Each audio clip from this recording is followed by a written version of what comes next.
अस्सलाम वालेकुम दोस्तों, मैं हूं आपका दोस्त असद रहमान और आज मैं आप लोगों को अपनी साइट का विज़िट कराऊंगा। तो हमने आज उसका स्लैब की कंक्रीट करनी है। तो हमारे थर्ड फ्लोर की स्लैब है जिसका मैं आपको आज डिटेल से मुआयना करवाऊंगा और आप लोगों को दिखाऊंगा कि कंक्रीट से पहले जब आपकी छत तैयार हो जाती है, शटरिंग फोल्डिंग शटरिंग और उसके बाद स्टील भी मुकम्मल तौर पर बांधा जाता है, तो कंक्रीट डालने से पहले किन बातों का जहन में रखना या किन बातों का दुरुस्त होना वो इस स्लैब को मुकम्मल करने के लिए ज़रूरी होता है। तो चलें शुरू करते हैं।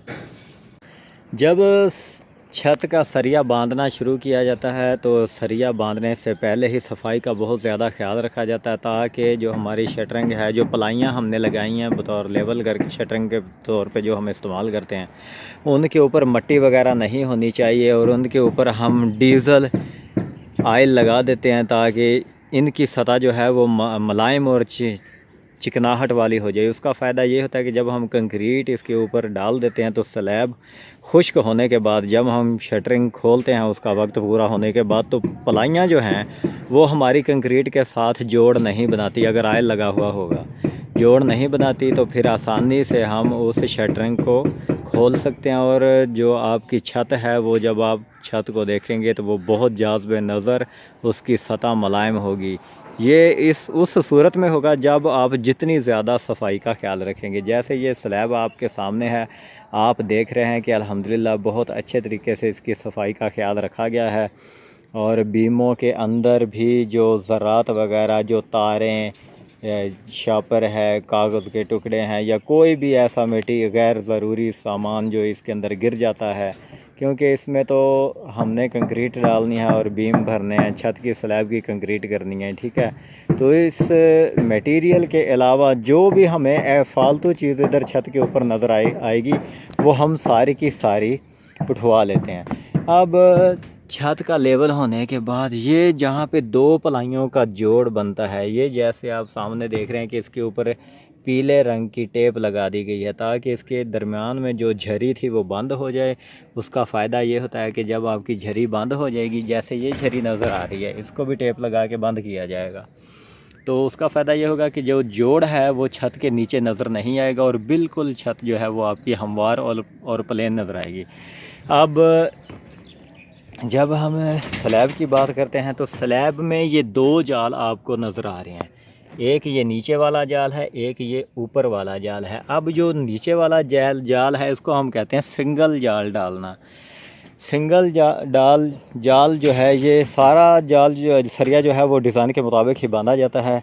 अब सिंगल जाल जब हम बांध देते हैं तो उसके बाद इसके नीचे ये जो आपको नज़र आ रहा है, स्पेसर इसका नाम है और हम इधर फील्ड में इसको गट्टी बोलते हैं कि गट्टी लगा दिया जाए। इसका साइज़ जो है, इसकी थिकनेस जो है ये 6 सूत्र तक होती है और इसको इतना मजबूत बनाया जाता है कि जब सरिये का वज़न इसके ऊपर आता है, जाल का वज़न आता है, जैसे कि आप सामने देख रहे हैं कि सारे जाल के नीचे ये थोड़े थोड़े वक्फे के ऊपर 2-2, 3-3 फुट के फासले के ऊपर ये तमाम स्पेसर लगाए गए हैं। तो ये जाल का वज़न इसके ऊपर आने की वजह से इसको टूटना नहीं चाहिए। इसको पलाई के दरमियान गैप देने के लिए इस स्पेसर को लगाया जाता है। फ़र्ज़ करें कि अगर किसी जगह पे हम स्पेसर नहीं लगाते, जैसे इस जगह पे स्पेसर नहीं है, अगर हम कंक्रीट डाल देते हैं और हो सकता है कि ये जाल जो है लचक की वजह से इस पलाई के साथ टच कर जाए और जब हम छत की शटरिंग खोलेंगे तो ये सरिया छत के नीचे नज़र आएगा, इसकी मजबूती भी बहुत ज़्यादा कम हो जाएगी, ये जल्द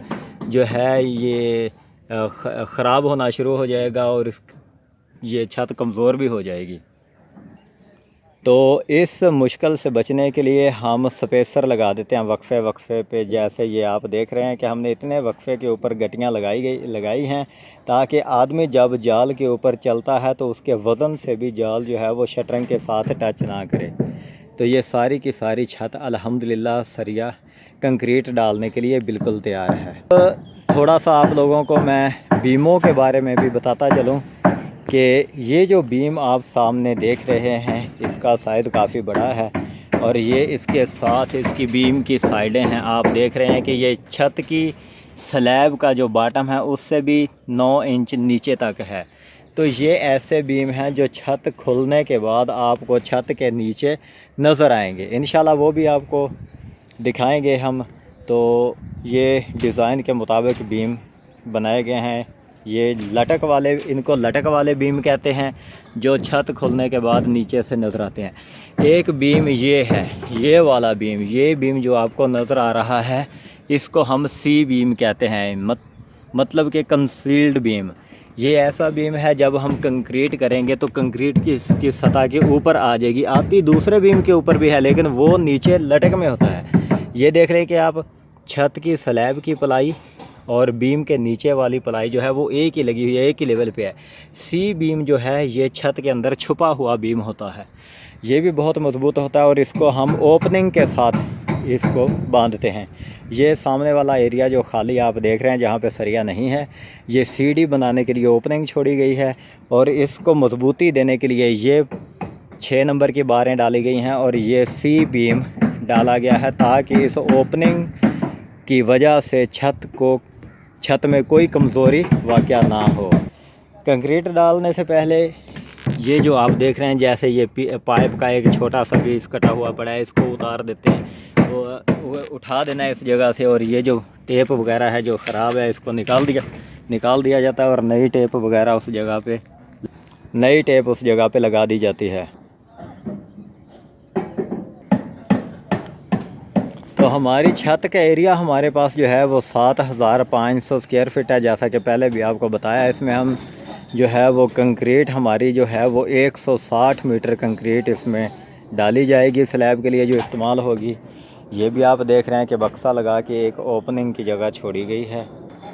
ये वाला हिस्सा जो आपको सामने नज़र आ रहा है, ये हमारे पास लिफ्ट के लिए एरिया छोड़ा गया है। इस जगह पे लिफ्ट बनाई गई है, जैसा कि आप नीचे देख रहे हैं। ये लिफ्ट ग्राउंड फ्लोर से लेके ममटी फ्लोर तक इसकी मुकम्मल तौर पे लिफ्ट बनाई जाएगी, उसके लिए ये ऊपर डाबल छोड़ेगा। और बाकी ये जो सरिये आपको खड़े नज़र आ रहे हैं, ये सारे के सारे कालमों के लिए डाबल छोड़े गए हैं ताकि कंक्रीट स्लैब की कंक्रीट मुकम्मल करने के बाद फिर उसके ऊपर जो वर्क शुरू किया जाएगा वो इन्हीं डाबलों के ऊपर कंक्रीट करके इनके कालम खड़े किए जाएंगे, फिर उसके ऊपर दोबारा से स्लैब का काम शुरू किया जाएगा।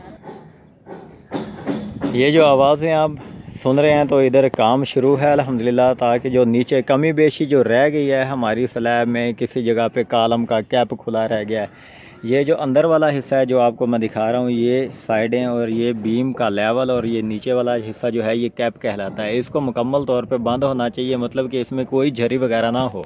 अगर आपको ऊपर से देखने में नीचे रोशनी नज़र आए तो समझो कि ये साइड नीचे से खुली है, तो फ़ौरन कारपेंटर को बुला के इसको ठीक करवा दिया जाता है ताकि हमारी कंक्रीट जो है वो ज़ाया ना हो। इस स्लैब की वीडियो बहुत इम्पोर्टेंट है। इसमें हमने कालम भी दो तरह के हमारे पास कालम हैं। एक वो कालम है जो थ्रू आउट ग्राउंड फ्लोर से लेके ऊपर आ रहा है, जैसे ये सामने आप देख रहे हैं। ये कालम जो है इसके डावल बहुत नीचे से आ रहे हैं और नीचे कंक्रीट का कालम मुकम्मल है और उसके ऊपर हमने डावल छोड़े हैं ये कालम ऊपर थ्रू आउट ले जाने के लिए। एक तो ये वाला कालम है जो ग्राउंड फ्लोर से, या आप कह लें कि फाउंडेशन से शुरू होकर आप आ जाता है ऊपर तक, और एक ये वाला कालम है जो हमने अब इस बीम में से खड़ा किया है। इसको पिकअप कालम भी कहते हैं।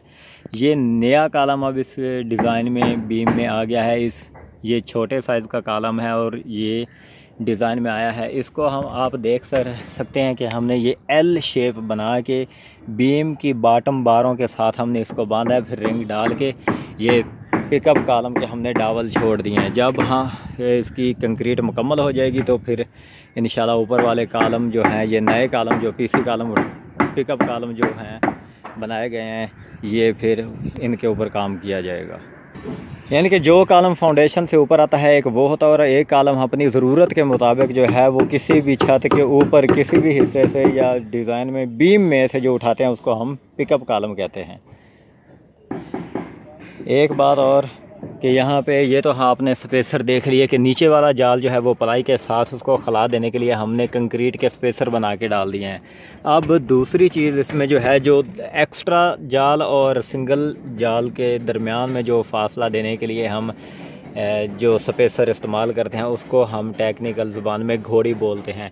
ये थोड़े थोड़े फासले पे ये सामने ये घोड़ियाँ लगाई गई हैं ताकि सिंगल जाल और एक्स्ट्रा जाल के दरमियान मुनासिब फासला डिज़ाइन के मुताबिक 4 इंच है, 5 है, जितना भी ड्राइंग में दिया गया हो उसका गैप बरकरार रखने के लिए इसके अंदर हम 2 जालों के दरमियान में जो स्पेसर इस्तेमाल करते हैं बतौर स्पेसर, वो घोड़ी 3 सुतर सरिये की बनाई जाती है।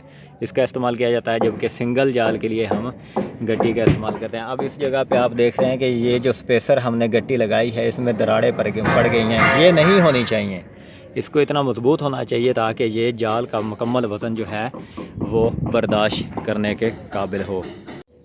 उम्मीद है दोस्तों आपको हमारी वीडियो पसंद आई होगी। अगर आपको हमारी वीडियो पसंद आई है तो हमारी वीडियो को लाइक कीजिए, दोस्तों के साथ शेयर कीजिए। तो नई वीडियो लेके आने तक के लिए आप लोगों से इजाज़त चाहूँगा, और जाने से पहले एक छोटी सी गुजारिश है कि अगर आप हमारे चैनल पर नए हैं तो हमारे चैनल को सब्सक्राइब करें और घंटी के आइकन को दबा दें ताकि नोटिफिकेशन ऑन हो जाए और हमारी आने वाली वीडियो आप लोगों तक पहुँच सके। तब तक के लिए इजाज़त दीजिए। अल्लाह हाफिज़।